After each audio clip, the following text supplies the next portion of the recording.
माझी मोठी बहीण आरती हिच्या लग्नाला 1 वर्ष झालं होतं. ताई खूप सुंदर आहे आणि जिजाही खूप हष्टपुष्ट आहेत.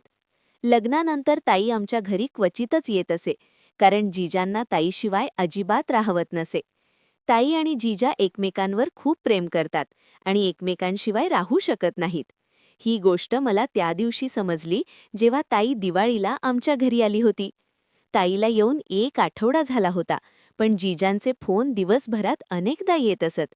ताई अनेकदा म्हणायची, "एवढ्या लवकर कशी येऊ? काही दिवस आणखी राहू दे." पण तुम्हीही फोन करून अशा अशा गोष्टी बोलता की मलाही तुमची खूप आठवण यायला लागते. एवढ्यात आई आली आणि ताईने फोन ठेवून दिला. आईने ताईला स्वयंपाकघरात बोलावून नेले, कारण दिवाळीचे मिठाई, चिवडा, करंजी वगैरे बनवायचे होते. आम्ही सर्वांनी मिळून संध्याकाळपर्यंत अर्ध्या गोष्टी बनवल्या होत्या आणि बाकीची मिठाई दुसऱ्या दिवशी बनवायचं ठरलं. संध्याकाळ ढळली होती आणि मी खिडकीतून बाहेर पाहत होते. तेवढ्यात मी पाहिलं की जिजा बाहेर उभे आहेत. मी लगेच ताईला हाक मारली. ताई बाहेर येताच म्हणाली, "तुम्ही खरंच आलात? मला वाटलं फोनवर तुम्ही असंच म्हणाला होतात." एवढ्यात आईही आली आणि म्हणाली, "मेहमान, तुम्ही कधी आलात? काही कळवलंत नाही, काहीच नाही. आधी सांगितलं असतं तर तुमच्या खातिरदारीसाठी आधीच तयारी केली असती." जिजा म्हणाले, "नाही सासूबाई, कामानिमित्त शहरात आलो होतो, तर विचार केला तुम्हा सगळ्यांना भेटूनच जावं." आई म्हणाली, "जाण्याची गोष्ट आत्ताच करू नका. आत्ता आलात तर जेवणाखाणा करून आराम करून सकाळी जा. मी तुम्हाला आत्ता अजिबात जाऊ देणार नाही." जिजा काहीच बोलले नाहीत आणि मलाही माहीत होतं की जिजा जाण्यासाठी आलेले नाहीत. एवढ्यात ताई पाणी घेऊन आली आणि जिजांना पाणी देत हळूच कुजबुजली, "मला नीट माहीत आहे की तुम्ही कशासाठी आलात. 1 आठवडाही राहवलं नाही माझ्याशिवाय." जिजा हसून म्हणाले, "तू आहेस अशीच." हे ऐकून ताई लाजून हसली आणि तिथून निघून गेली. थोड्या वेळात जेवण तयार झालं. आम्ही सर्वांनी एकत्र जेवण केलं आणि गप्पा मारत मारत रात्र घालवली. जिजांचं बिछाना शेजारच्या खोलीत टाकण्यात आलं होतं आणि आता सर्वांनी झोपायची तयारी करायची होती. घरातली सगळी माणसं आपापल्या खोल्यात झोपायला गेली होती, पण मी, ताई आणि जिजा अजूनही सोफ्यावर बसून टीव्ही पाहत होते. टीव्हीवर हम आपके है कौन सिनेमा चालू होता, जो मला खूप आवडतो आणि ताईलाही. थोड्या वेळाने जिजांनी जांभई देत म्हटलं, "बाप रे, मला खूप झोप आलीये." ताईने मनातल्या मनात हसत उत्तर दिलं, "तर मग जा ना शेजारच्या खोलीत. तुमचं बिछाणं टाकलंय, आराम करा. मी सिनेमा पाहून नंतर येते." जिजांचा चेहरा पाहण्यासारखा होता. ते थोडे खेचत खेचत खोलीकडे गेले. मला आणि ताईला हसू येत होतं, पण आम्ही काहीच बोललो नाही. आम्ही दोघी सिनेमा पाहण्यात गुंतलो होतो. थोड्या वेळाने ताई मला म्हणाली, "छोटी, मलाही आता झोप येतेय. मी झोपायला जाते." मी लगेच म्हटलं, "ताई, जर तूही गेलीस तर मला भीती वाटेल. तुला माहीत आहे ना, रात्री मला एकटीला भीती वाटते." ताई थोडी थांबली आणि म्हणाली, "ठीक आहे, थोडा वेळ थांबते." त्या क्षणी जिजांनी खोलीतून हाक मारली, "आरती, पाणी हवे?" ताईने लगेच म्हटलं, "थांब छोटी, मी तुझ्या जिजांना पाणी देऊन येते." मी म्हटलं, "ठीक आहे, पण लवकर ये." ताई स्वयंपाकघरातून पाण्याची बाटली घेऊन जिजांच्या खोलीत गेली. मी विचार केला, आत्ता येईल आत्ता येईल. पण 5 मिनिटं झाली आणि संपूर्ण घरात मला कोणी दिसलं नाही. भीतीपोटी मी ताईला हाक मारली. थोड्या वेळात ताई खोलीतून बाहेर आली. तिची साडी थोडी विस्कटलेली होती, केस विखुरलेले होते आणि श्वास जोरात चालू होता. मी घाबरून विचारलं, "ताई, एवढा वेळ का लागला? मला भीती वाटत होती." ताई हसत हसत म्हणाली, "अरे तसं काही नाही. तुझ्या जिजांना खूप तहान लागली होती, म्हणून पाणी द्यायला थोडा वेळ गेला." एवढ्यात जिजा खोलीतून बाहेर आले आणि म्हणाले, "अरे, माझ्या फोनची बॅटरी संपत आहे. तू माझ्यासाठी चार्जर आणून देतेस का?" ताईने उत्तर दिलं, "ठीक आहे, बघते. तुम्ही इथेच थांबा." पण जिजा म्हणाले, "अरे तू बाग ना, मी खोलीत वेट करतो." असं म्हणून ते परत खोलीत गेले.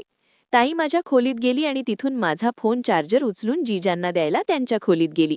मी विचार केला की चार्जर देऊन ती लगेच परत येईल. पण थोडा वेळ गेला आणि ताईचा काही पत्ता नव्हता. मी पुन्हा एकदा ताईला हाक मारली, पण काही उत्तर आलं नाही. मी समजले की कदाचित ताई चार्जिंग लावायला व्यस्त असेल. थोडी भीतीही वाटत होती, म्हणून मी टीव्ही बंद केला आणि माझ्या खोलीत झोपायला गेले. पण मला झोप येत नव्हती. बिछाण्यावर पडून मी माझा फोन चालवू लागले. अर्ध्या तासाने माझा फोन डेड झाला. त्याची बॅटरी संपली होती. आता मी इकडे तिकडे चार्जर शोधू लागले, पण आठवलं की माझा चार्जर तर ताई नेली आहे. आता मी अडचणीत होते. चार्जर घ्यायला जाऊ की नाही? झोप तर नव्हतीच येत आणि कंटाळाही येत होता. मी विचार केला की कदाचित चार्जिंग आत्ताच सुरू झाली असेल. मनातल्या मनात मी तर्क केला की आजकालचे फास्ट चार्जर किती लवकर फोन चार्ज करतात. तरीही काही फोन असे असतात की त्यांची बॅटरी एवढी हळू चार्ज होते की कितीही फास्ट चार्जर लावला तरी वेळ लागतोच. मी विचार करू लागले की एकदा जाऊन बघूनच येते की जिजांचा फोन किती चार्ज झालाय की अजून चार्जिंग सुरूच आहे. पण हा विचार माझ्या मनात घोळत होता की अखेर मला खोलीत जायला हवं की नाही. मला कंटाळा येत होता आणि फोनशिवाय वेळ काढणं कठीण जात होतं. शेवटी मी चार्जर घ्यायला जिजा आणि ताईच्या खोलीच्या दिशेने गेले. दरवाजा उघडण्याचा प्रयत्न केला, तो आतून बंद होता. खिडकीही पूर्णपणे आतून बंद होती. पण खोलीच्या आतून हलका उजेड बाहेर येत होता, जो काचेच्या खिडकीतून दिसत होता. मी विचार केला, झोपले तर नसतील. काही क्षण थांबले. मग ताईला हाक मारली.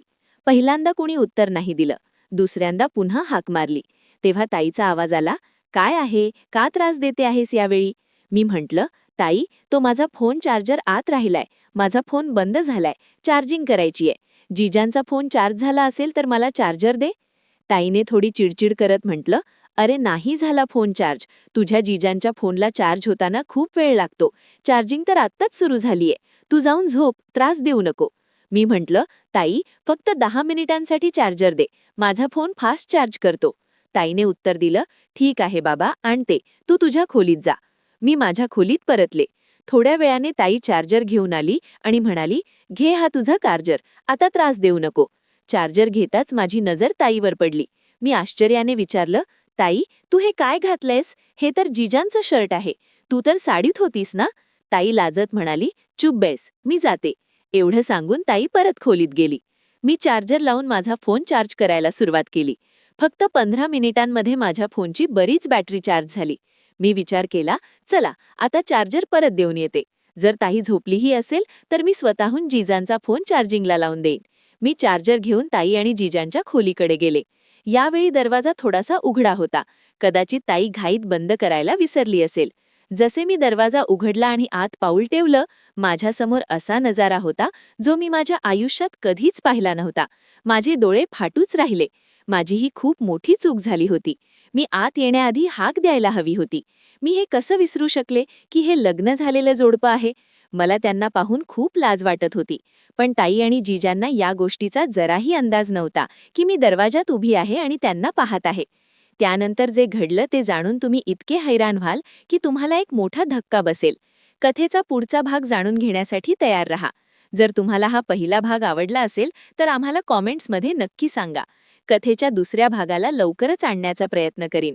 फक्त एक लाईक करा आणि माझं काम आहे कथेचा पुढचा भाग तुमच्यापर्यंत पोहोचवण्याचं. व्हिडिओवर 1000 लाईक्स होताच पार्ट 2 येईल. तोपर्यंत बाय.